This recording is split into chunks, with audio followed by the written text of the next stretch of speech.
All right, folks, it is Hulk 181 time again here at Top Comics Pressing, and this copy is going to be unique compared to some of the other ones we've done here on the channel. If we give it a quick inspection, we can see pretty clearly across the top here that it's got some edge wear, it's got some creasing, it's got a corner crease, but that is not really going to be the major concern here. What's going to be the major concern is if we flip this on its side, we can see that that is whole book water damage. And if we flip it on over on the back here, we have a couple of things that are likewise going to be fairly concerning. So we do have some light staining up here.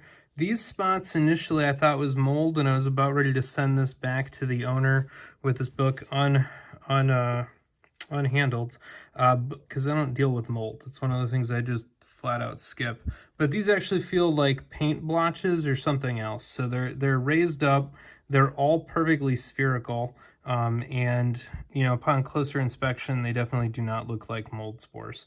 Typically, mold on paper will not have a clear rough feel to it, and this feels a little bit more like braille. So I think something at some point was splattered on this. We do have another big problem down here, and that is this paper. Now, if you see anything like that, that is going to be deteriorated fibers for sure. So this book has just straight up damage. What I did, especially here, was to look on the inside and see what that looked like, and it just shows a little bit of light staining. And it does not show that same level of deterioration. And so if I'm really lucky here, this book will have had something else stuck to it, and when they were separated, hopefully this was from whatever was stuck here, presumably the Hulk 182, or maybe another comic and not the Hulk 181. But regardless, we're going to have to be very careful there. And so this thing is going to be a little bit of a chore to clean. Both because I'm not really sure what we're going to do here. So I'm going to try to pick a couple of these off with a little bit of a dental tool and a spatula. We might have to get out a little dab of water. So we're going to have to do some experimenting here to see what happens. But you can see where some of these flecks have popped off before. So there are dark spots here where presumably whatever was stuck there had come loose. So we're going to have to do some really diligent work. Down here, I'm going to gently wet that with a damp Q-tip and then hopefully peel that fiber that's sitting on top of the page off. And, we definitely don't want to leave this on there if we can get it off. So, from the front, it actually presents pretty well. And there's, from here, you might think that this is going to be a 5.0, 5.5, 6.0 copy. And you flip it on over, and there's a lot of issues back here to deal with. So I'm going to go get some pictures of this so that we can get it started, and then I'll come on back and we'll try out some of that dry cleaning and experimentation. All right, let's go ahead and take a crack at this. I'm actually going to skip the dry clean right now, and I'm going to attempt to attack this bottom lower area right here. And as I said, I've damped my Q-tip there just with my squirter of water, and you can see it's wet, but it's not dripping on the glove there. And what I'm going to do here is I have a little scientific spatula or whatever you want to call it, and we're going to do some work with this. You can buy these on Amazon. They're not that expensive. Any other kind of flat-edged metal, you just want to make sure that the edge is rounded and not sharp, because if you have anything that's pointed when you try to do, or filed to be an edge, so if you look at it here, you can see it's a pretty thick piece of metal on the edge there. So this is not meant for cutting. Some dental tools are filed to have a sharp edge to actually be a little bit more scraping, and so this is intended to be a dull edge, which is going to be important. And so what I'm going to do here is, just wet that paper fiber that's on top, and I'm going to try not to wet the paper that's underneath as much as I can, and I'm going to just gently try to roll that fiber back. Now, one thing you have to be very, very careful about is that wet paper tears quite easily. And so if you see too much water seeping through, you want to stop. Oh yeah, that's totally another comic. There you go. So you can see the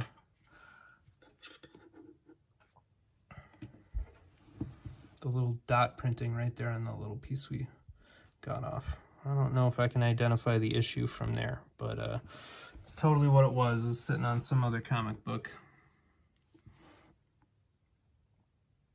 You definitely want to be careful to take that outer paper off and leave our 181 intact. And so I'm not even trying to touch the underneath. I'm just trying to gently dislodge. You know, it's not like I'm scraping under the paper. I'm just trying to kind of touch what's sitting there. Because like right here, this is 181. So you got to be very careful where that line is at. There you go. And if in doubt, let it dry. Because things look differently when they're wet and dry. And so right there's another little bit.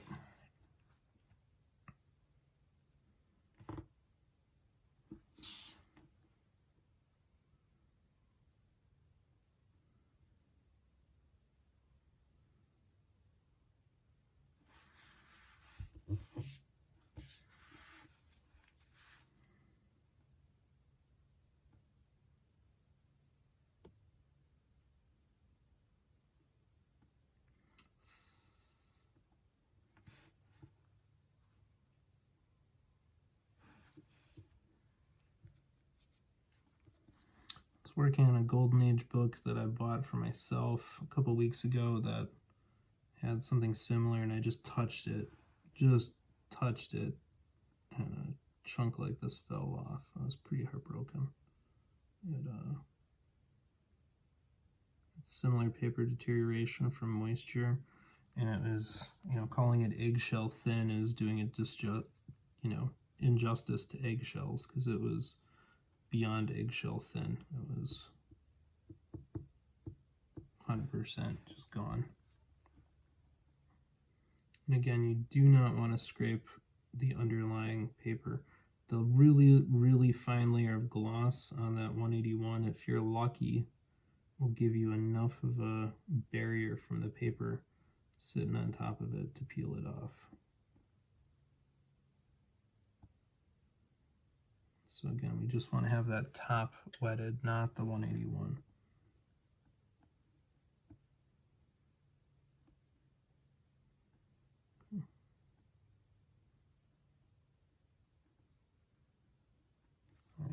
I'm going to let that dry now. You can see a little bits of it over here even. So I'm assuming this whole thing, and you can kind of see it up here through the text. And so there's a lot of it. Now, this we probably can dry clean off, but one thing you never want to do is dry clean anywhere close to anything that's wet, because you'll rub right through the gloss and right through the fibers. Now, off camera, I tried a couple of things on these two dots, and I tried, you know, giving them just a little bit of moisture, just kind of like how we did down below, and that didn't do anything. And so what did do something here is just very gently touching it with this edge. Now, anytime you do this and you're applying that dry force on that paper, there's always a risk you're going to knock the paper loose, because it's, you know, something is eventually going to crack or give way, and it's never clear if the paper fiber is going to break first, if the gloss is going to break first, or if the attachment to whatever those pieces are to the gloss is going to break first. And you're going to hope it's the latter, not the former, right? We want to dislodge the piece. We don't want to damage the paper underneath. And so it's typically best if you can, you know, dissolve it off and then mop it up real quick. But I was unable to do that on some of the pilot runs. And without knowing what these goobies are, you know, if they're anything oil-based, they're never going to dissolve in water. So you're kind of just stuck then. But I'm just going to go to each of these here and just try to gently knock them off. And you can just see, this is where it's also important to have that blunt edge, because if this is sharp in any way, you're just going to shred that paper. And I know that there's a lot of veteran pressers out there who are probably cringing right now, because I've seen plenty of people, you know, complain about doing this sort of thing. But as far as I can tell, this is the best way, especially if these things are not soluble in anything. There's no point in risking the underlying paper,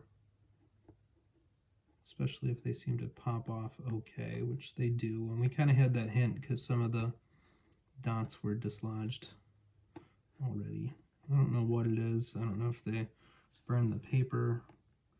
The owner of this book said it was found in a basement without a bag and a board, and I can totally believe that. So who knows what these are.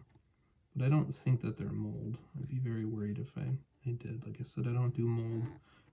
They are black little colony things, but I have a feeling it's in some kind of oil-based something residue that got splattered on it.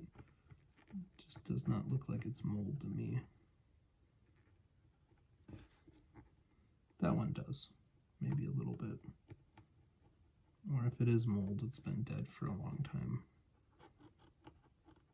But to me, it does not look mold-like.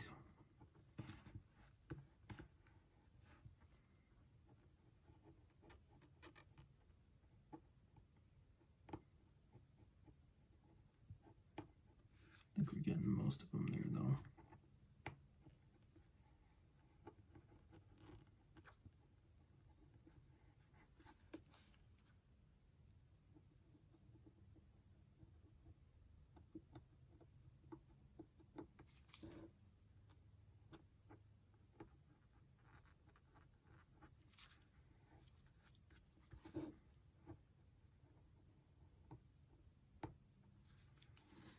I'm just going to use my finger here to touch the surface. Since these were raised up, it should be easy to tell where there's residual by just kind of running your finger across it and feeling for that braille-like texture that I kind of had described. So it's all good. I'm going to turn this off while my dogs are done barking. We'll come back in a minute.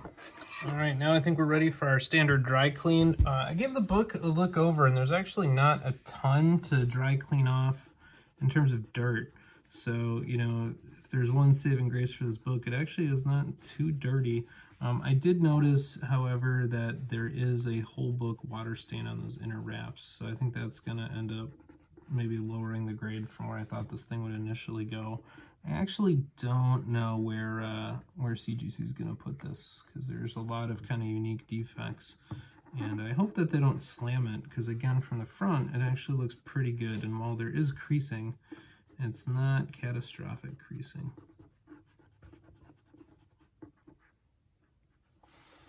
So,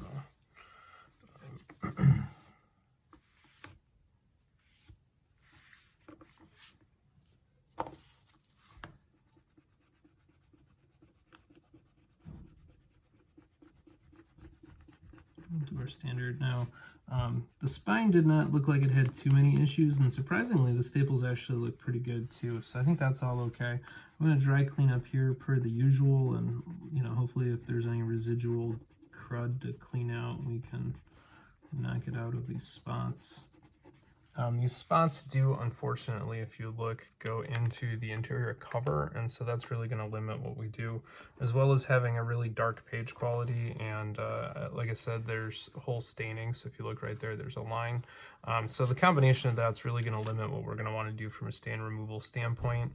And you can kind of see it all through here. And this bleeding red is also an indication here to me that gloss and whatnot is going to be partially deteriorated. So when you start to see inks bleed like that, that's going to be kind of a red flag to think carefully about what you're doing and really limit it in terms of exposure. So yeah, we'll see. Originally I was optimistic this thing might get up to a 5.0, but I think I'm gonna have to revise that down considerably from as I look more at the defects. I don't know where CGC is actually going to put it. Part of it is because it might depend on, what we do and how well it comes out. Yeah. But there aren't any major tears. The staple and spine look good. There's just staining and water damage. And we'll be able to mitigate the whole book rippling. That's going to take some pressing work. All right, so now down here where you have this water damage, we're going to want to really lighten up on that pressure. But I can see in the gloss, like right here, it's deteriorated under here by my finger, and right here it's deteriorated under my finger. But I think in here there's significant amount of gloss remaining where we can try to buff and polish. And that last little bit of the book that was stuck above it, I think we can try to polish off this way. And if not, I might go get my magic eraser and see if that, in a very focused way, helps us get rid of the last little bit.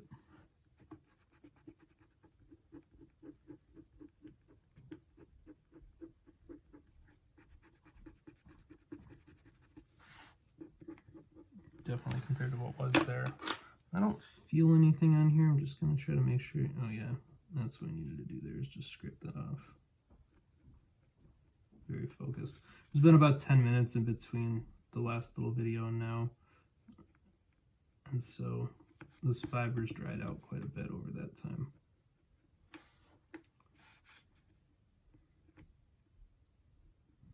Took a little bit of a break.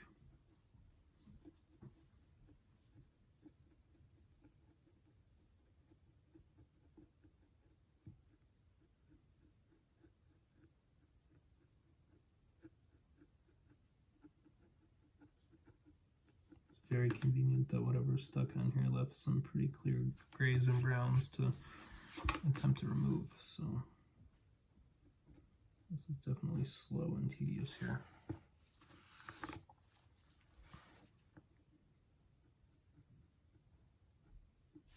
Stuff is coming off, and it does not look like it's damaging the paper underneath.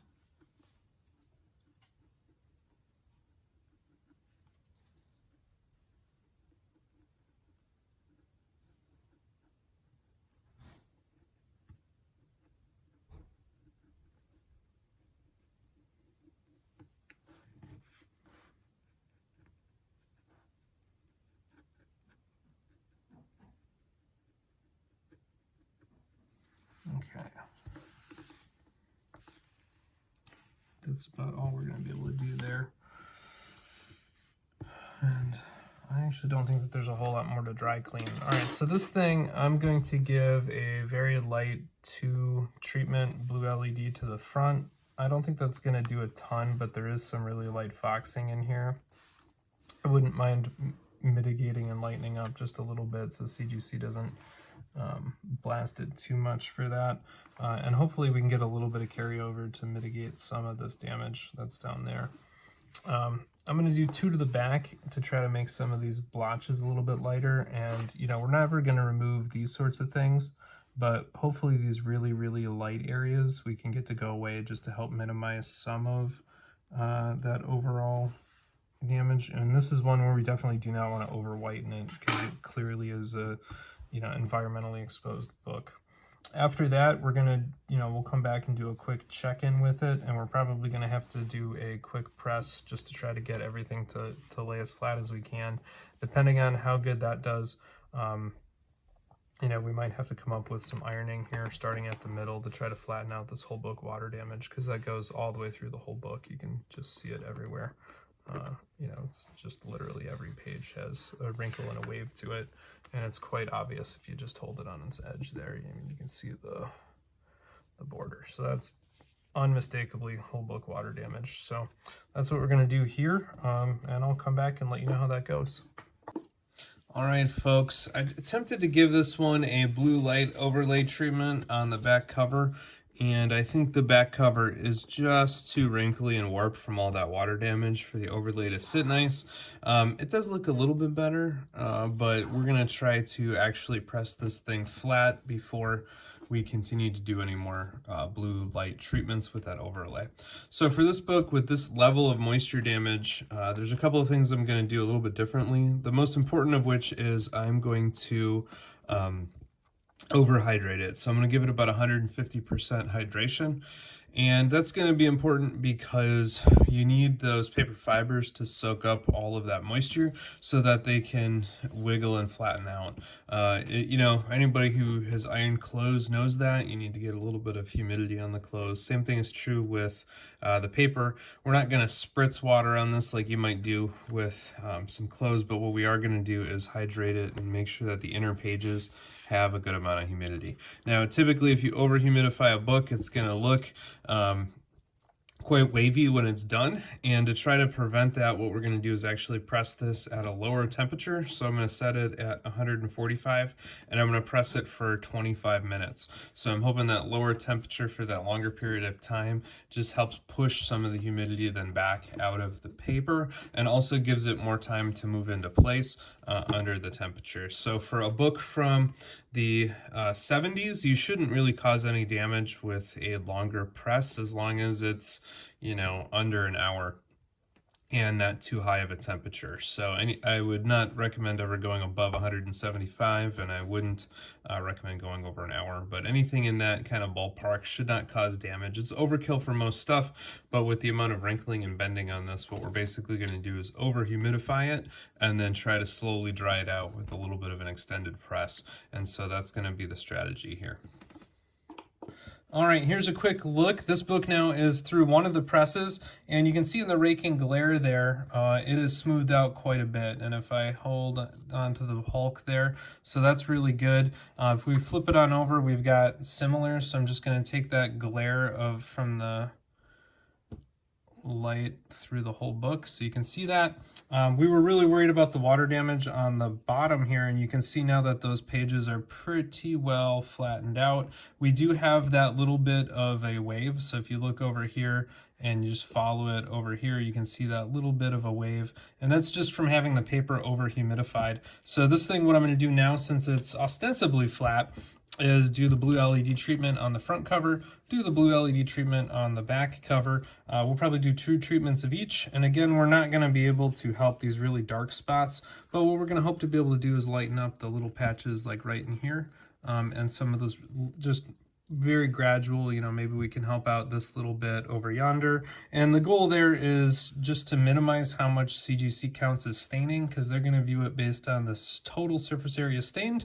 And if you shrink that, that's where your grade bump comes from. So we're not going to go for any Hail Marys or miracle work here. What we're going to try to do is just give it a wee bit of a facelift. So that's what we're going to go for.